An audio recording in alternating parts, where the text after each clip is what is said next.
بسم اللہ الرحمن الرحیم كذلك لنثبت به فؤادك ورتلناه ترتیلا صدق اللہ مولانا العظیم۔ معزز خواتین و حضرات، نبی اکرم صلی اللہ تعالی علیہ وآلہ وسلم کی بعثت مبارکہ کا ذکر کرتے ہوئے اس موضوع پر ہونے والے پچھلے خطاب میں میں نے نزول قرآن کے مدارج اور مراحل کا ذکر کیا تھا، اور آپ کو یاد ہوگا کہ میں نے تفصیلاً اس امر کی روشنی ڈالی تھی کہ قرآن مجید 2 مرتبہ نازل کیا گیا۔ اس کا پہلا نزول لوح محفوظ سے یعنی مقام ذکر سے آسمان دنیا کے بیت العزت پر کیا گیا، اور نزول قرآن کے اس پہلے مرحلے کو انزال کہا جاتا ہے۔ یہ دوسری مرتبہ قرآن مجید آسمان دنیا کے بیت العزت سے لے کر سیدنا جبرائیل امین علیہ السلام کی وساطت سے نبی اکرم صلی اللہ تعالی علیہ وآلہ وسلم کی خدمت میں آپ کی حیات طیبہ کے کم و بیش 23 برسوں میں رفتہ رفتہ نازل ہوتا رہا۔ تو نزول قرآن کا یہ دوسرا مرحلہ اصطلاح میں تنزیل کہلاتا ہے۔ یہاں تک ہم اپنی گفتگو مکمل کر چکے تھے۔ آج انشاءاللہ موضوع پر گفتگو ہوگی کہ قرآن مجید حضرت صلی اللہ علیہ وآلہ وسلم پر جب نازل ہوا کہ نزول کی کیفیت کیا تھی، اور پھر اسے کم و بیش 23 برسوں میں رفتہ رفتہ نازل کرنے کی حکمت اور فلسفہ کیا تھا۔ اسے یکبارگی سارا کا سارا حضور کی خدمت میں کیوں نہ اتار دیا گیا۔ جہاں تک لوح محفوظ سے آسمان دنیا پر قرآن حکیم کے ایک ہی مرتبہ سارے کے سارے نازل کر دیے جانے کا تعلق ہے، جسے انزال قرآن کہتے، وہ قرآن کس صورت میں اتارا گیا اس کی تفصیلات کا کوئی ذکر کتابوں میں نہیں ملتا، اس لیے کہ اس میں نہ تو جبرائیل امین نزول کا واسطہ تھے اور نہ ہی کسی اور مخلوق کا کوئی تعلق اس انزال قرآن کے ساتھ تھا۔ البتہ گفتگو نزول قرآن کے اس دوسرے مرحلے پر ہوئی ہے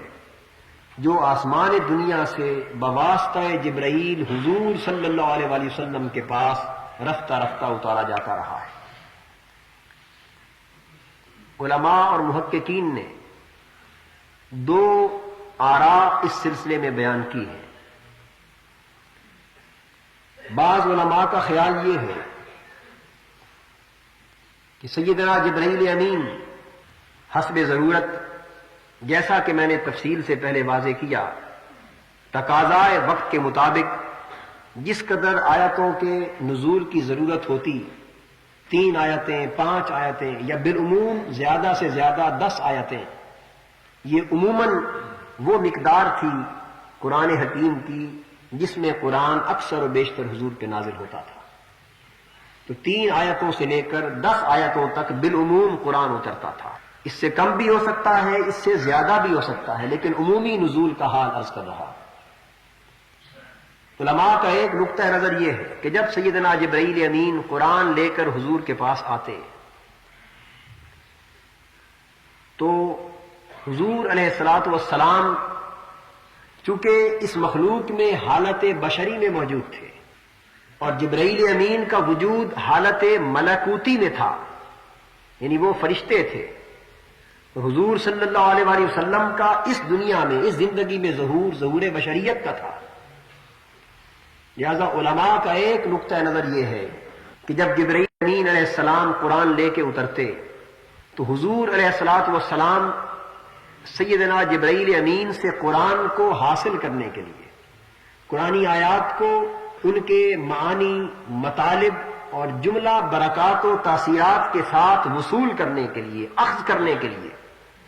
حضور علیہ الصلاۃ والسلام اپنی حالت بشری کو چھوڑ کر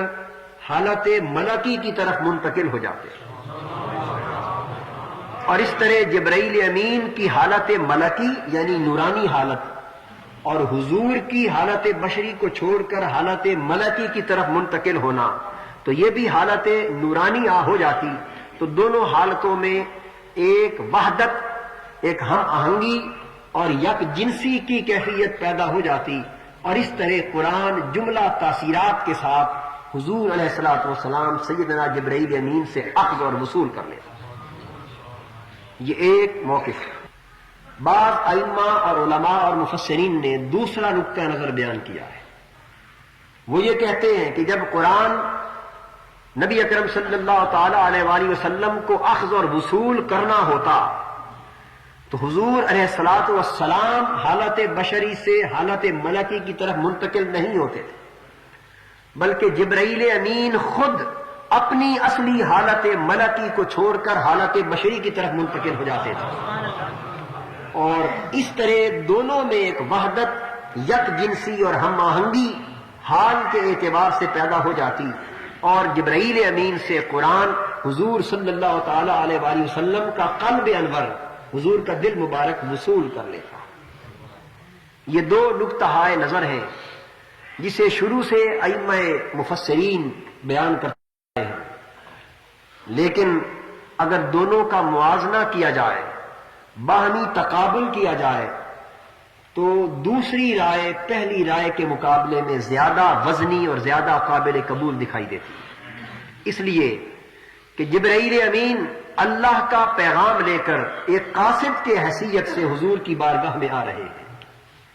قرآن کا بھیجنا یہ اللہ کا کام ہے، اور قرآن کا وصول کرنا یہ اللہ کے محبوب کا کام ہے۔ جبرائیل کا کام تو صرف اتنا تھا کہ وہ ان آیات کو اذن الہی سے حضور کے قلب انور تک پہنچانا ہے۔ دوسری رائے اس لیے وزنی ہے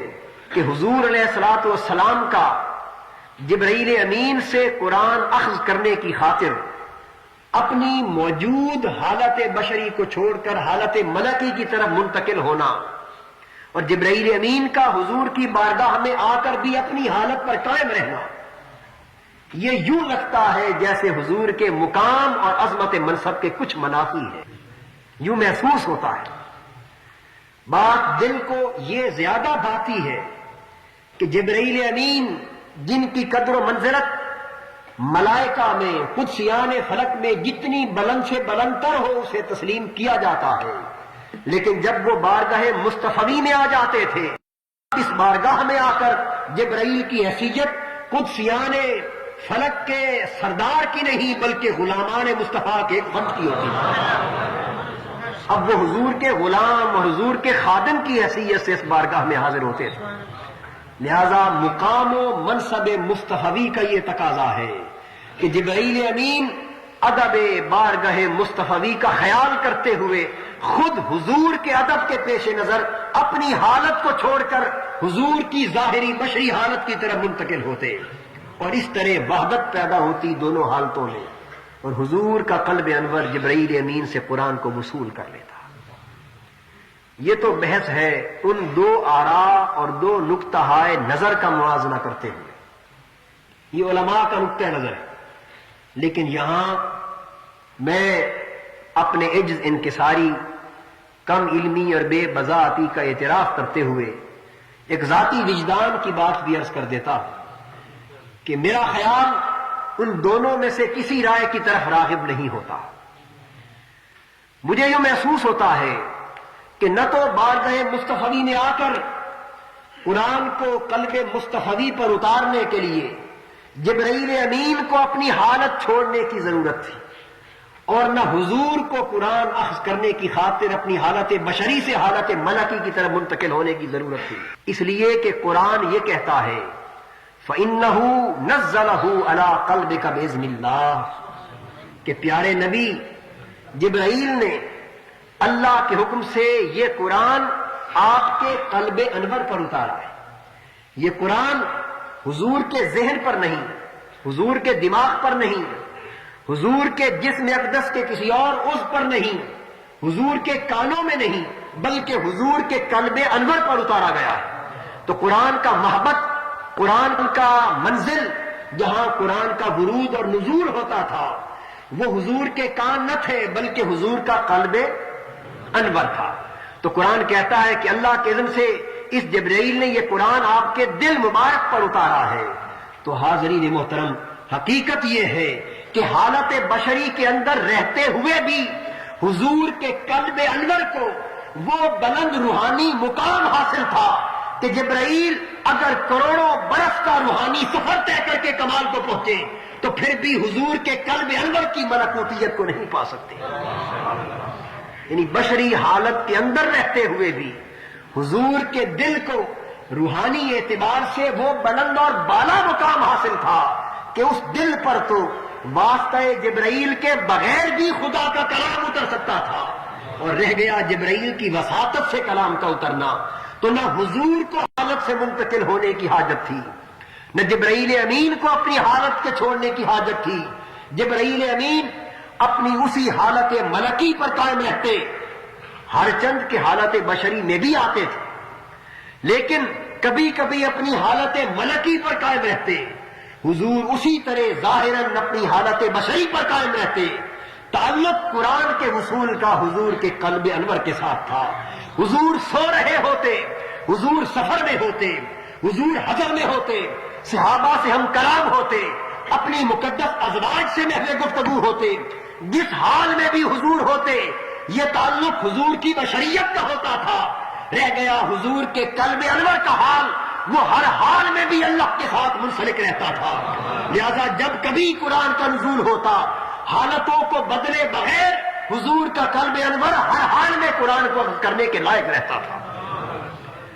لہذا قرآن مجید بغیر ظاہری حالتوں کے بدلنے کے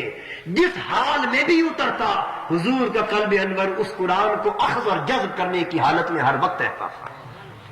اس لیے قرآن کہتا ہے فَإِنَّهُ نَزَّلَهُ عَلَىٰ قَلْبِكَ بِإِذْنِ اللَّهِ، اس جبرائیل نے یہ قرآن اللہ کے حکم سے پیارے تیرے مبارک دل پر اتارا ہے، اور اس لیے منتخب کیا ہے تیرے دل کو کہ تیرا دل ہر گھڑی اس حال میں ہے کہ وہ قرآن کو اخذ بھی کر سکتا ہے، قرآن کو جذب بھی کر سکتا ہے۔ چونکہ نبی اکرم صلی اللہ تعالی علیہ وآلہ وسلم کی تین حالتیں عرفاء اور اولیاء اور اہل دل نے بیان کی ہیں۔ ایک حضور کی حالت بشری ہے، ایک حضور کی حالت ملکی ہے، اور ایک حضور کی حالت حقی ہے۔ حالت بشری وہ ہے جسے صدیق و عمر کی نگاہیں 63 برس تک دیکھتی رہی رضی اللہ تعالی عنہما۔ یہ ہر بشر جس نگاہ سے حضور کو تکتا رہا وہ تو حالت بشری تھی۔ حالت ملکی وہ ہے جس کی بنا پر ملائک اور قدسیان فلک روحانی اعتبار سے حضور سے فیض حاصل کرتے ہیں، اور اولیاء انبیاء صلحاء کی روحیں حضور کی ولادت سے پہلے عالم ارواح میں بھی اور وصال کے بعد آج عالم شہادت میں بھی ہمیشہ سے ازل سے ابد تک حضور کی روح طیبہ سے فیض حاصل کرتی رہی ہے۔ یہ حضور کی حالت ملکی ہے جس کو حضرت آدم کی صورت میں بشریت کی پہلی تخلیق سے بھی پہلے وجود عطا کر دیا گیا تھا۔ کنت نبیا وآدم بین الروح والجسد، میں اس وقت بھی نبوت کے منصب پر فائز ہو چکا تھا جب حضرت آدم ابھی پانی اور مٹی اور جسم اور روح کے مرحلے کے درمیان تھے۔ یہ حضور کا ارشاد ہے۔ تو یہ حالت ملکی ہے۔ لیکن حاضرین محترم، حالت بشری عالم بشریت کے لیے تھی، حالت ملکی عالم ملکوت کے لیے تھی، اور اللہ کی ذات کے لیے خصوصی تعلق کی خاطر اس اللہ نے حضور کے دل کو حالت حقی عطا کی تھی۔ اور حالت حقی یا حقیقت محمدی حضور کا وہ مقام تھا جس مقام کو دنیا کی بشریت بھی نہیں پا سکتی، اور جس مقام کو قدسیان فلک کی ملکوتیت بھی نہیں پا سکتی۔ اس لیے قرآن چونکہ اللہ کا کلام تھا، اس کے نزول کے لیے نہ بشریت کی ضرورت تھی نہ ملکیت کی ضرورت تھی۔ یہ دونوں رتبے حضور کی حقیقت کے اعتبار سے کم تر تھے۔ جب خدا کے کلام کو حاصل کرنے کا وقت آتا تو وہ نہ بشریت سے وصول کیا جاتا نہ ملکیت سے وصول کیا جاتا، وہ قلب انور کے اس حال سے وصول کیا جاتا جس کا نام حقیقت مصطفی تھا۔ اور یہ وہ حقیقت تھی جس کا تعلق خدا کے ساتھ ہر گھڑی اس طرح قائم رہتا کہ حضور نے فرمایا جب میں اس حال میں اللہ سے تعلق قائم رکھ کے بیٹھا ہوتا ہوں تو اس وقت میرے اور اللہ کے تعلق کو نہ کوئی نبی مرسل سمجھ سکتا ہے نہ کوئی فرشتہ مکرم سمجھ سکتا ہے. یعنی اللہ کے ساتھ میرے تعلق کی ایک نوعیت وہ بھی ہے کہ اس تعلق کو نہ جبرائیل کے فہم کی پرواز سمجھ سکتی ہے اور نہ وہ حضرت ابراہیم اور حضرت موسیٰ کی نبوت و رسالت کی بلندیاں سمجھ سکتی ہے کہ جو نہ بشریت کو نصیب ہے نہ ملکیت کی دنیا کو نصیب ہے. اس لیے یہ عاجز تو یہ سمجھتا ہے کہ قرآن کے اخذ اور وصول کے لیے حالتوں کے بدلنے کی حاجت نہ تھی بلکہ دل حضور کا اپنے ہر حال پہ رہتے ہوئے قرآن کو اخذ اور وصول کر سکتا تھا. اب سوال یہ پیدا ہوتا ہے کہ قرآن کی وحی یا ویسے بھی وحی خفی اللہ کی طرف سے حضور پر کس طرح نازل ہوتی تھی, کن کن صورتوں میں وحی اترتی تھی. یہ بات تو تھی سیدنا جبرائیل امین سے قرآن کو اور وحی کو اخذ کرنے کی. اب یہ سوال پیدا ہوتا ہے کہ کن کن صورتوں میں کن کن شکلوں میں وحی حضور پہ اترا کرتی تھی. تو اس سلسلے میں 8 حالتیں اور 8 صورتیں عام طور پر بیان کی جا سکتی ہیں, جن میں سے 4 حالتیں اور نزول قرآن کے عمومی حال کے ساتھ متعلق ہیں اور 4 حالتیں نزول وحی اور نزول قرآن کے خصوصی حال کے ساتھ متعلق ہیں. وہ 8 حالتیں کون سی ہیں جن میں کبھی کبھی قرآن میرے آقا پر اترتا تھا. ان میں سے پہلی صورت ہے رویا صادقہ. کبھی حضور اپنے بستر پر محو آرام ہوتے اور نیند کی حالت میں بصورت خواب قرآن حضور پہ اتر جاتا. کتنا فرق ہے ایک عام آدمی کے خواب کا اور اللہ کے نبی کے خواب کا. کہ اللہ کے نبی کا خواب وحی الہی ہوتا ہے اور ایک عام انسان کا خواب وہ کبھی انتشار ذہنی, کبھی خرابی معدہ اور کبھی شیطانی وسوسوں کی بنیاد پر بھی وجود میں آتا ہے. کبھی صحیح بھی ہوتا ہے لیکن اگر خواب صحیح ہو تو اس کی صحت اور خواب کی حقانیت پھر نبوت کا فیضان تصور کی جاتی ہے. تو وہی اللہ رب العزت کی حضور پر کبھی کبھی تو خواب کی صورت میں رویا صادقہ کی صورت میں اترتی تھی. دوسری صورت القاء فی القلب. کبھی کبھی جبرائیل امین کے ذریعے قرآن اور وحی الہی حضور کے قلب انور پر القاء کر دیا جاتا, یعنی حضور کے دل میں وہ بات جبرائیل امین کے ذریعے اتار دی جاتی اور اس دل میں بات کے اتر جانے کو وحی قرار دیا جاتا. تیسری صورت سلسلۃ الجرس. یہ ہوتی کہ حضور کبھی صحابہ کے جرمٹ میں بیٹھے ہوتے, کبھی آرام فرما رہے ہوتے, یکایک گھنٹی کسی آواز آتی. جرس کہتے ہیں گھنٹی کو, جب قافلہ چلتا ہے تو گھنٹی چلتی تو پتہ چل جاتا ہے کہ اس سمت قافلہ جا رہا ہے. تو اس طرح کی کچھ گھنٹیوں کی آواز آتی جس طرح نیچے اتر رہی ہے. لوگ اور حاضرین اور صحابہ حیران ہوتے کہ یہ گھنٹی کی آواز کیسی ہے اور وہ گھنٹی کی آواز خدا کا کلام کی صورت میں اتر رہی ہوتی تھی. تو وہ وحی الہی سلسلۃ الجرس یعنی گھنٹی کی آواز کی صورت میں حضور کے قلب انور پر القاء ہو جاتی. یہ تیسری صورت تھی. اور چوتھی صورت کبھی یہ ہوتی کہ جبرائیل امین حضور کے صحابہ کی مجلس میں بیٹھے ہوئے ایک ادنا غلام کا سا روپ دھار کر, ایک صحابی ایک عربی کی شکل بنا کر, ایک بشری لباس پہن کر حضور کے غلاموں میں آ کے بیٹھ جاتے, دست بستہ بیٹھ جاتے اور بیٹھ کر عرض کرتے کہ آقا اللہ نے یہ پیغام آپ تک بھیجا ہے, اور اس طرح خدا کی وحی حضور تک پہنچ جاتی. تمثل یعنی انسانی اور بشری صورت اپنا کر جبرائیل امین آتے اور دربار نبوت کا کہ جبرائیل امین کو حکم ہو کہ جبرائیل تو اپنے حال کو چھوڑ کر بشری صورت اختیار کر کے میرے پیارے کے غلاموں جیسا لباس پہن کر اس کے غلاموں کے بیٹھے ہوئے ان کی مجلس میں جا کے بیٹھ اور میرا پیغام میرے حبیب تک پہنچا. اکثر و بیشتر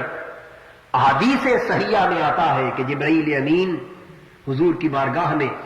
حضور کے ایک صحابی ہیں جن کا نام ہے حضرت دحیہ قلبی, تو حضرت دحیہ قلبی رضی اللہ تعالیٰ عنہ کی شکل میں جبرائیل امین آتے. دیکھنے والے سمجھتے کہ دحیہ قلبی بیٹھا ہے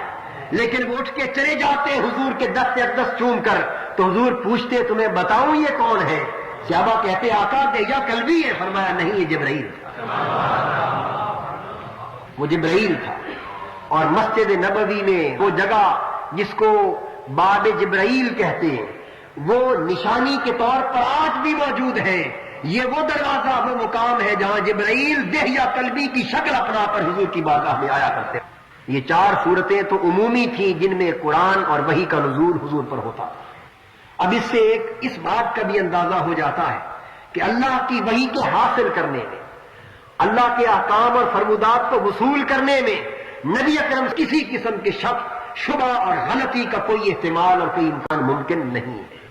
اس لیے کہ جو نبی گھنٹی کی آواز سے اللہ کے پیغام کو پا لیتا ہے، جو نبی رات سوتے ہوئے خواب میں اللہ کی وحی کو پا لیتا ہے، جو نبی دہیا کلبی کی صورت میں جبرائیل کو پہچان لیتا ہے، اور جو نبی دل کے القاء سے اللہ کی وحی کو پا لیتا ہے، اس نبی کے فہم و ادراک کا اللہ کے اذن سے ہر شک و شبہ سے بالا تر ہونا، اس کا تصور کس طرح کیا جا سکتا ہے؟ یہ تو وہ 4 صورتیں جن پہ قرآن اکثر و بیشتر حضور پہ اترتا، لیکن 4 صورتیں اور بھی ہیں جو خصوصی لمحات میں اللہ کی وحی کو حضور کی صورت میں پہنچانے کے لیے مختص کر دی گئی، اور ان میں سے ایک صورت تھی 5ویں صورت ہو گئی سیدنا جبرائیل امین کا اپنی اصل حالت اور اصل شکل میں حضور کو دکھائی دینا اور اللہ کی وحی کو حضور تک پہنچا دینا۔ کبھی ایسا بھی ہوتا کہ جبرائیل امین انسانی اور بشری صورت میں حضور کے پاس آنے کی بجائے کبھی کبھی اپنی اصل شکل و صورت، اپنی اصل حیت پر بھی واضح ہوتے، اور حضور اصل حیت پر بھی جبرائیل کو پہچان لیتے، اور اس طرح جبرائیل امین کے ذریعے حضور تک اللہ کی وحی کا سلسلہ پہنچتا۔ 6ٹھی صورت یہ تھی، وہ یہ کہ کبھی کبھی جبرائیل امین کے واسطے کے بغیر براہ راست حضور کے قلب انور پر القاء کر دیا جاتا، فَأَوْحَىٰ إِلَىٰ عَبْدِهِ مَا أَوْحَىٰ۔ اب یہ وہ جب مقام ہے مثلا شب معراج میں کہ جبرائیل امین بہت نیچے رہ گئے تھے، براہ راست کلام الہی حضور کے قلب انور پر اتر رہا تھا۔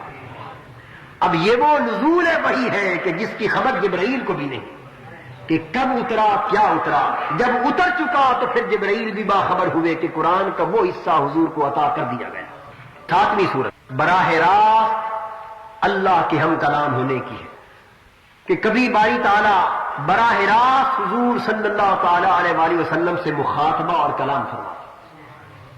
اب یہاں بھی جبرائیل کا واسطہ درمیان میں نہ رہتا، ذات حق خود براہ راست حضور سے ہم کلام ہوتی اور اپنا پیغام حضور تک پہنچا دیا جاتا۔ اور 8ویں صورت کبھی یہ بھی ہوتی کہ پردے اٹھا دیے جاتے، حجابات مرتفع ہوتے، حضور کی نگاہیں جمال عزتی کو بے نقاب دیکھ لیتی، نگاہیں جمال عزتی کو دیکھ رہی ہوتی،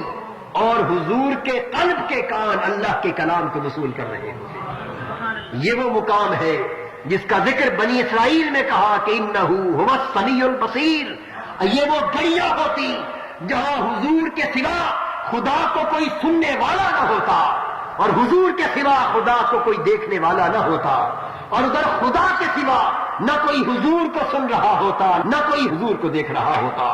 تو بے نقاب اور بلا حجاب اللہ کا دیدار کر کے اللہ کا کلام حضور تک پہنچتا۔ یہ پچھلی 4 صورتیں خاص ساعتوں کے لیے مخصوص تھیں، جبکہ پہلی 4 صورتیں وہ عموماً وحی کے نزول کی 4 صورتیں تھیں۔ اب سوال یہ پیدا ہوتا ہے کہ یہ تو وہ صورتیں جن میں قرآن مجید اور دیگر وحی خفی جو قرآن کے علاوہ حدیث مبارک اور سنت نبوی کی صورت میں بھی ہم تک پہنچی، تو سنت نبوی بھی وحی ہے، حدیث رسول بھی وحی ہے۔ میں پہلے واضح کر چکا ہوں، فرق یہ ہے کہ قرآن وحی جلی ہے اور حدیث وحی خفی ہے۔ قرآن کا لفظ اور قرآن کا معنی دونوں اللہ کے بھیجے ہوئے ہیں، اور حدیث کا معنی اور مطلب اللہ کی وحی ہے اور لفظ حضور کا اپنا ہے۔ یہ فرق ہے،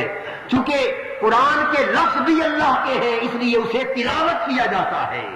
اور حدیث کے الفاظ حضور کے اپنے وضع کردہ ہیں، معنی اور مطلب اللہ ہی کا انکار کیا ہوا ہے، اس لیے ان لفظوں کو تلاوت تو نہیں کیا جاتا، لیکن حکم کے اخذ کرنے میں حضور کی سنت کو اسی طرح اہم تصور کیا جاتا ہے جس طرح اللہ کا بھیجا ہوا قرآن۔ اور جو شخص اس اعتبار سے معنی اور مفہوم کے حق ہونے کی بنا پر قرآن اور حدیث میں فرق کرتا ہے، وہ شخص دائرہ اسلام سے خارج تصور کیا جاتا ہے۔ اس لیے کہ ما ینطق عن الہوی ان هو الا وحی یوحی، میرے آقا کی زبان سے خواہش نفس کی بنا پر ایک لفظ بھی ادا نہیں ہوتا، جو لفظ بھی حضور کی زبان سے نکلتا ہے قرآن کے کہنے کے مطابق وہ وحی ہوتی ہے جو اللہ کی بھیجی ہوئی ہے۔ جو کچھ حضور کرتے تھے، جس بات پر حضور راضی ہوتے تھے، جس بات پر حضور ناراض ہوتے، جس کو کہنے کے لیے حکم دیتے، جس کے نہ کرنے کے لیے منع کرتے، الغرض جو کچھ حضور سے صادر ہوتا اس میں حضور کی خواہش نفس کا دخل نہ ہوتا، بلکہ وہ کبھی دل واسطہ کبھی بلا واسطہ صرف اللہ کی وحی ہوتی۔ نبی کا اٹھنا بیٹھنا بھی خدا کی ہدایت سے ہے، نبی کا بولنا خاموشی بھی خدا کی ہدایت سے ہے، نبی کا چلنا پھرنا بھی خدا کی ہدایت سے ہے، نبی کا جاگنا سونا بھی خدا کی ہدایت سے ہے، ارے نبی کا مسکرانا بھی خدا کی ہدایت سے ہے، نبی کا ناراض ہونا بھی خدا کی ہدایت سے ہے۔ نبی کی کوئی حرکت اور نبی کی کوئی کیفیت زندگی کی ایسی نہیں ہوتی جس میں اللہ کا اذن شامل حال نہ ہو، یا جو خواہش نفس کی بنا پر ادا ہوئی۔ یہی وجہ ہے کہ حضور کی حیات طیبہ کا ایک لمحہ اگر ہمیں معلوم ہو جائے تو وہ لائق تقلید ہو جاتا ہے، وہ واجب الاتباع ہو جاتا ہے۔ اب سوال یہ پیدا ہوتا ہے کہ قرآن پاک کا یہ نزول دفعتاً یعنی یک بار کی سارا کا سارا کیوں نہ کر دیا گیا؟ اسے رفتہ رفتہ تھوڑا تھوڑا کر کے حضور کی زندگی کے 23 برسوں میں کیوں اتارا گیا؟ یعنی نزول قرآن تدریجی کیوں تھا؟ درجہ بدرجہ اس کا نزول کیوں ہوا؟ دفعتاً اس کا نزول کیوں نہ ہوا؟ یہ ایک سوال ہے، اس کی کئی حکمتیں، لیکن ہم بنیادی نوعیت کی 7 حکمتوں پر گفتگو کریں گے۔ جتنے حکمتوں کے پہلو آج بیان ہو سکے انشاءاللہ آج بیان ہو جائیں، جو پہلو رہ جائیں گے اسے اگلے جمعۃ المبارک پر واضح کریں۔ نزول قرآن کا تدریجی ہونا کئی حکمتوں پر مبنی، جن میں سے پہلی حکمت یہ کہ قرآن جن حالات میں نازل ہوا، جس ماحول میں یہ نازل ہوا، وہ ماحول ایک ایسا تھا جس میں عرب ایک باقاعدہ نظام زندگی رکھتا تھا۔ عرب کی دنیا میں ایک باقاعدہ تہذیب و ثقافت تھی، ایک سماج اور معاشرے کے اصول اور ضوابط تھے، اس کا ایک اپنا اسلوب تھا اقتصادی اور معاشی، قبائلی طرز کا اس دور کا ایک اپنا سیاسی نظام تھا۔ ان کے ہاں خرید و فروخت کے، شادی بیاہ کے، عبادت کے، لین دین کے اپنے رسوم، اپنے رواج، اپنے قواعد، اصول اور ضوابط موجود تھے۔ لہذا قرآن کسی ایسے معاشرے میں نہیں اتر رہا تھا جس معاشرے میں زندگی بسر کرنے کے لیے پہلے سے کوئی قانون موجود نہ ہو، یا پہلے سے کوئی نظام موجود نہ ہو، پہلے سے غلط ہی صحیح، لیکن کوئی نہ کوئی نظام معاشرت و معیشت و سیاست موجود تھا جس کے مطابق عرب کی زندگی بسر ہو رہی تھی۔ اب قرآن مجید کو تدریجاً رفتہ رفتہ اس لیے اتارنا مشیت ایزدی نے مناسب سمجھا کہ اگر دفعتاً قرآن کو اتار کر سارے کے سارے موجود باطل اور فرسودہ نظام کو ایک ہی قلم سے منسوخ کر دیا جائے اور یکسر نیا نظام اس کی جگہ رائج کر دیا جائے تو یہ فطرت کے اصولوں کے خلاف ہے، یہ انسانی طبیعت کے قبول کرنے کے تقاضوں کے خلاف ہے۔ انسانی طبیعت چاہتی ہے تدریجاً حکم نافذ کیا جائے تاکہ طبیعتیں ان کو قبول کر سکیں۔ ایک نظام، ایک حکم کے اترنے سے سابقہ باطل حکم منسوخ ہو جائے، اس برائی کے خاتمے سے نئی برائی کے ختم کرنے کے لیے زمین ہموار ہو جائے، اور پھر نیا حکم آئے، اس حکم کے آنے سے زمین پہلے ہموار ہو چکی ہو، پھر اس حکم کے آنے سے ساتھ ہی اس کا نفاذ ہو جائے، پھر اس کے بعد اگلے حکم کے نزول کی باری آئے، تو وہ کام جو ہنگامی نوعیت کے ہوں، وہ کام جو بالکل وقتی نوعیت کے ہوں، دیر پا اور مستقل نوعیت کے نہ ہوں، وہ تو دفعتاً دیے جائیں تو ان سے ایک نتیجہ پیدا ہوتا ہے، لیکن اگر دیر پا تبدیلی انسانی زندگی میں پیدا کرنا مقصود ہو، اگر پائیدار انقلاب لانا مقصود ہو، اگر مستقل نوعیت کا تغیر پیدا کرنا مقصود ہو اور دائمی اور ابدی طور پر ایک نظام کو دوسرے نظام سے بدل دینا مقصود ہو، اس طور پر کہ لوگ مجبور ہو کر اسے قبول نہ کریں بلکہ اپنے من سے، اپنی مرضی سے، اپنے دل کی خوشی سے اسے قبول کریں، گویا وہ نیا نظام ان کے جسموں پر نہیں ان کی روحوں پر بھی حکمرانی کرے، اگر اس طرح کا انقلاب مطلوب ہو تو پھر اس کے لیے ضروری ہے کہ احکام کو درجہ بدرجہ دیا جائے، نیا نظام رفتہ رفتہ نازل کیا جائے، اس لیے کہ جو رفتہ رفتہ نظام نازل ہوگا، رفتہ رفتہ نافذ کیا جائے گا، وہ رفتہ رفتہ من میں اور دل کی زمینوں میں اترتا جائے گا، اور علی حاضر قیاس ایک وقت وہ آ جائے گا کہ جس جس شے کو منسوخ کیا جانا چاہیے تھا وہ سب کچھ منسوخ ہو چکا ہوگا۔ اب اس کی میں ایک مثال دیتا ہوں۔ شراب کا حکم قرآن حکیم کے نزول کے دور میں 3 مختلف مرحلوں کی صورت میں شراب کے حکم کو اتارا گیا۔ لوگ شراب کے رسیہ تھے، صرف پیتے ہی نہ تھے بلکہ شراب کا بین الاقوامی کاروبار بھی کرتے تھے، شراب ان کی ذریعہ آمدنی بھی تھی، بہت بڑی تجارتی منڈیوں کا بنیادی ذخیرہ تھا۔ اب شراب سے لوگ اپنے ذہنی نشے کا لطف بھی حاصل کرتے اور کاروباری منفعت بھی حاصل کرتے۔ سب سے پہلے قرآن کا حکم اترا، شراب کے فائدے اور شراب کے نقصان دونوں کو گنوا دیا اور گنوا کر لوگوں سے کہا کہ اس سے تم فائدے بھی اٹھاتے ہو لیکن اس کے کچھ نقصان بھی ہیں، لیکن حقیقت یہ ہے کہ شراب کا نقصان فائدے سے کہیں زیادہ ہے۔ تو گویا پہلے حکم کے ذریعے شراب سے طبیعتوں کو متنفر کیا گیا، شراب سے ذہنوں کو بیدار کرنے کی کوشش کی گئی، اور ان لوگوں کو جو طبع سلیم کے مالک تھے،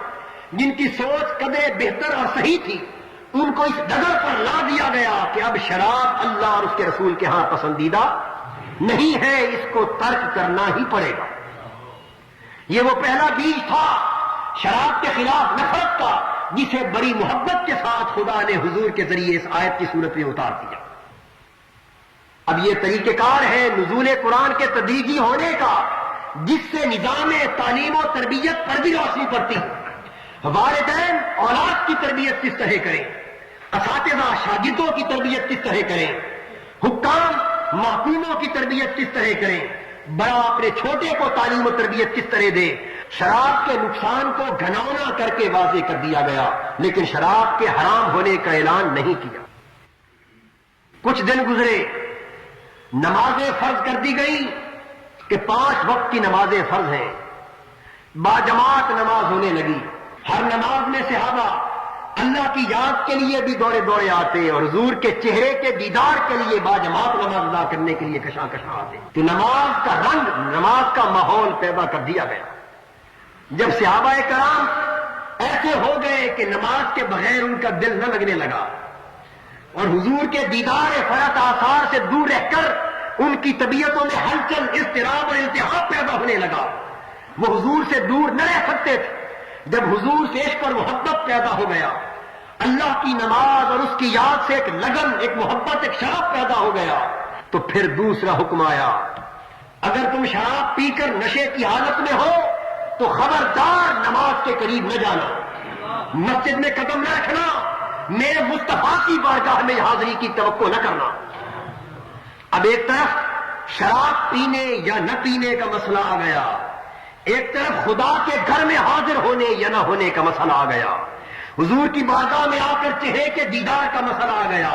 اب لوگوں کو نفسیاتی اعتبار سے تربیت کی جا رہی ہے۔ وہ لوگ جو حضور کے دیدار کے بغیر نہ رہ سکتے تھے،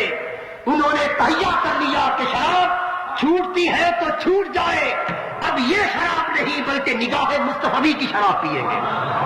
اب ان میں خانوں میں نہیں بلکہ میخانے نبوت میں جا کر نگاہ پیار کی شرابیں پیئیں گے، اور اس نشے سے نہیں بلکہ نشے معرفت سے سرخرو ہوں گے۔ شراب چھوڑنے پر آمادہ ہو گئے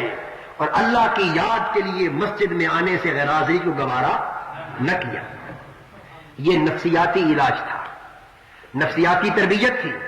بہت سے لوگ شراب سے کنارہ کش ہو گئے، لیکن کچھ پھر بھی ایسے تھے جو نماز کے وقتوں کے علاوہ کبھی کبھی رات سوتے شراب پی لیتے، لیکن نماز کے قریب وقتوں پر شراب نہ پیتے۔ تو تیسرے درجے پر حکم آ گیا، انما الخمر والمیسر والانصاب والازلام رجس من عمل الشیطان فاجتنبوہ، کہ یہ جوا، یہ شراب، یہ جوا، یہ تیروں سے فال نکالنا اور یہ بتوں کی پرستش کرنا، ان کے نام پر جانور ذبح کر کے ان کے خون کو پتھروں پر ملنا، گویا شراب، جوا، قسمتوں کا حال معلوم کرنے کے لیے تیر کی فال نکالنا اور شرک، یہ چاروں یکساں قسم کے جرائم ہیں، یہ سارے شیطانی کام ہیں۔ آج سے سن لو کہ کوئی شخص ان کے قریب نہ جائے،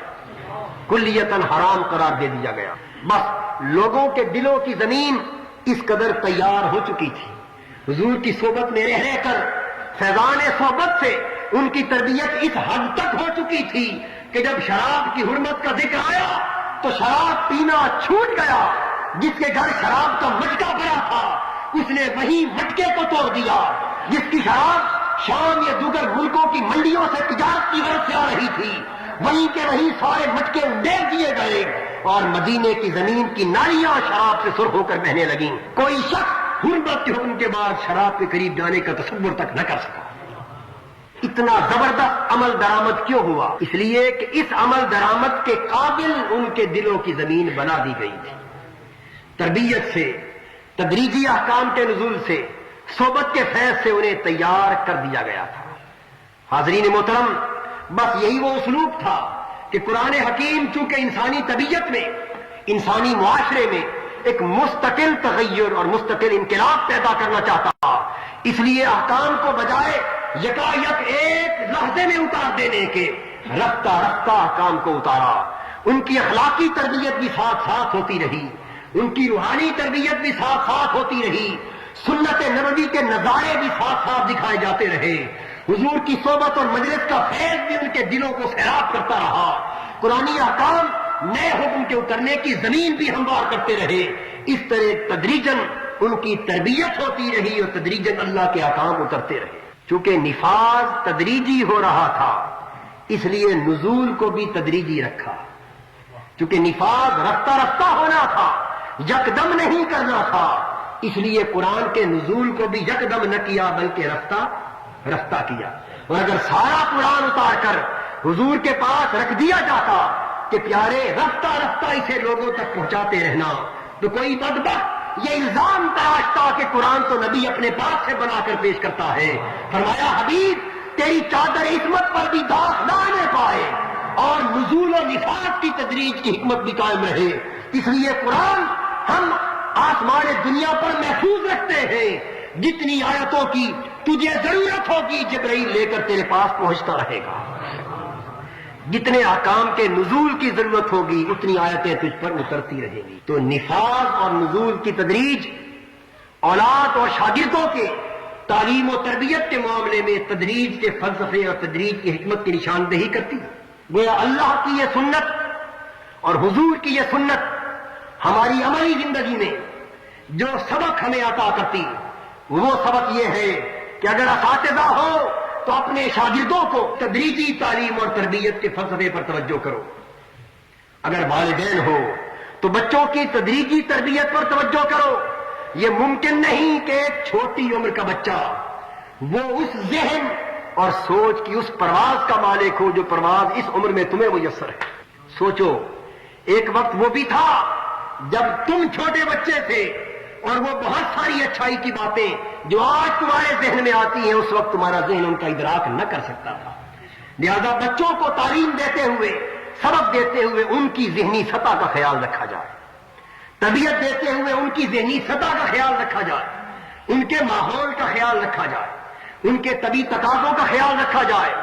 یہ محسوس کیا جائے کہ اس وقت کون سی تربیت اور کون سا حکم دے تو پھر بچہ قبول کرے گا، اور کس حکم کو اس تک پہنچائے تو بچہ متنفر ہو کر بیزار ہو جائے گا۔ ہمیں سوچنا ہوگا کہ کہیں ایسا تو نہیں کہ اساتذہ ہو کر کہیں ہم اپنے شاگردوں کو ایسی تعلیم تو ساری کی ساری نہیں دے بیٹھتے کہ وہ طالب علم گھبرا کر ہم سے دور بھاگ جائیں. نہیں، پیار اور محبت کا طریقہ تدریج سکھاتا ہے، اور دفعتاً سارا کچھ منتقل کر دینا یہ پیار اور محبت کی نہیں بلکہ غیظ و حسد ہے. لہذا پیار کا تقاضا یہ ہے کہ پہلے دیکھنے والوں کو، سننے والوں کو ایسی بات سے مانوس کیا جائے کہ وہ متنفر ہونے کی بجائے آپ سے محبت کر کے آپ کے قریب آنے لگے. انہیں اپنی صحبت میں بیٹھنے کا موقع تو فراہم کرو. ایسی باتیں شروع سے نہ کہہ دو کہ وہ سنتے ہی دوڑ جائیں، بھاگ جائیں اور یہ سمجھے کہ یہ تو خشک ملا ہے،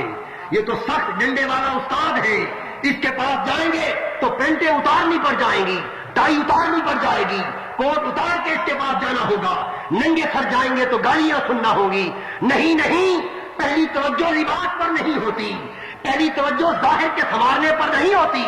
پہلی توجہ تو پیار کے ذریعے دل پر ہوتی ہے. انہیں مانوس کرو، اپنے قریب لاؤ، اپنی صحبت میں بچھاؤ، اپنا کردار انہیں دکھاؤ. اگر وہ تمہارے کردار سے متاثر ہو گئے، تم سے مانوس ہو گئے، تمہارے پاس بیٹھنے سے انہیں شغف ہو گیا، تو رفتہ رفتہ جو کچھ کہو گے ان کا دل قبول کرتا چلا جائے گا.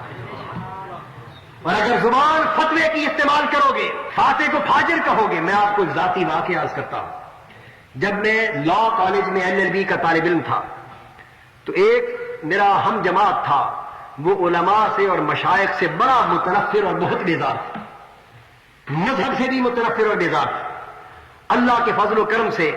میرے اور اس کے 3-4 مہینے کے ساتھ کے باعث اسے مذہب سے، دین سے بڑا لگاؤ پیدا ہو گیا. اللہ نے کرم کیا، اسے بڑا شغف پیدا ہو گیا دین سے، اور یہاں تک پہنچا کہ اس نے مجھے کہا کہ مجھے کسی ایسے عالم اور استاد کے پاس لے جائیں جو مجھے عربی صرف اور نحو پڑھائے، میں دین کی تعلیم حاصل کرنا چاہتا ہوں. وہ LLB کا اسٹوڈنٹ میں لے کر کسی عالم دین کے پاس گیا، کسی مدرسے میں گیا. میں چونکہ نیو کیمپس رہتا تھا اور وہ شہر میں رہتا تھا، میرے پاس خود اتنا وقت نہ تھا کہ اسے پڑھاؤں، تو شہر کے کسی مدرسے کے کسی عالم دین کے پاس لے گیا. جا کر میں نے کہا کہ یہ بڑا نیک بچہ ہے، بڑا صالح بچہ ہے، دین سے اسے بڑا شغف ہے، اس لیے لائے ہیں کہ آپ اپنے استاد کو متعین کر کے 1 یا 2 گھنٹے روزانہ دے دیں تاکہ یہ دین کی تعلیم حاصل کرتا ہے. وہ جو استاد بہت بڑے متبحر عالم تھے، وہ اس کی شکل دیکھ کر کہنے لگے کہ اس کی شکل تو فاسقانہ ہے، یہ مومن کیسے ہو سکتا ہے؟ داڑھی تو رکھی ہوئی نہیں اس نے. جو شخص حضور کی سنت کا تارک وہ تو فاسق و فاجر ہے، وہ لعنت کا مستحق ہے. اس شخص کو آپ نے کہہ دیا کہ یہ صالح اور مومن. جب اس نے یہ کلام سنا تو وہ اسی وقت اٹھ کے کھڑا ہو گیا اور کہنے لگا قاضی صاحب آئندہ کسی ایسے عالم کے پاس آپ مجھ کو پھر لائے تو اب تو میں دین پر ایمان لے آیا ہوں، شاید میں خدا کا بھی انکار کرنے لگا. یہ سب کچھ کیوں ہے؟ انسانی طبیعت چونکہ جلد باز واقع ہوئی ہے، وہ چاہتی ہے کہ جو کچھ حکم ہے سارا کا سارا یکسر منتقل کر دیا جائے، یعنی ایک لحظے میں ظاہر اور باطن سب کچھ ایمان اور سنت کے مطابق ہو جائے. لیکن خدا بھی سمجھتا ہے، اللہ کا رسول بھی جانتا ہے کہ ایسا واقع ہونا ممکن نہیں ہے. اگر ایسا ممکن ہوتا تو سارے احکام دفعتاً خدا انسانوں تک پہنچا دیتا، تاجدار کائنات دفعتاً سارے احکام اپنی امت تک پہنچا دیتے. لیکن اگر خدا اور خدا کا رسول کایا پلٹنے کے لیے رفتہ رفتہ تعلیم دیتا ہے تو ہمیں بھی حق پہنچتا ہے کہ ہم بھی ظاہر اور باطن کو پلٹنے کے لیے رفتہ رفتہ تربیت کا مزاج اپنائیں. اگر رفتہ رفتہ ہمارے علماء تربیت کا مزاج اپنائیں، پیار اور محبت سے، لطف و کرم سے، تدریج کی حکمت کی بنا پر اگر نوجوان نسل کی تعلیم و تربیت کا اہتمام کریں، وہ کچھ برائی کر بھی لیں تو انہیں پیار سے منع کریں، فتویٰ نہ لگائیں. غلط بات کہہ بھی دیں تو ان کی تکفیر نہ کریں، شفقت سے انہیں سمجھا دے کہ یہ بات غلط ہے. وہ اگر باؤں پڑھ کر کوٹ پینٹ پہن کر بھی آئے تو ان کے لباس کی بھی تعریف کر دیں، اس لیے کہ جب اندر بدلتا جائے گا تو پھر وہ وقت آئے گا کہ وہ حرام کو چھوڑتا چلا جائے گا، اور حرام جب چھوٹ جائے گا پھر اس کی طبیعت چاہے گی کہ اب وہ چیزیں جو حرام تو نہیں لیکن ناپسندیدہ ہے اب ان کو بھی چھوڑ دوں. پھر وہ وقت آئے گا اس کی طبیعت چاہے گی کہ ناپسندیدہ بھی چھوڑا جا چکا، اب میں وہی کچھ کروں جو میرے پیارے رسول نے کیا تھا. یوں اس کا باطن بدلے گا، اور باطن کے بدلنے سے اس کے ظاہر پر اثرات مترتب ہوں گے. اور اگر باطن سے ظاہر کو بدلا جائے تو نتیجہ حاصل ہوتا ہے، اگر ظاہر سے باطن کو بدلنے کی کوشش کرے تو نتیجہ حاصل نہیں ہوتا. حاضرین محترم، یہ تدریجی نزول قرآن کی پہلی حکمت کے موضوع پر گفتگو تھی. بقیہ 6 حکمتیں انشاءاللہ بڑی محبت اور بڑے اسرار و غوامض کی حامل ہیں، ان کا تذکرہ اگلے جمعۃ المبارک پر ہوگا. وما علینا الا البلاغ.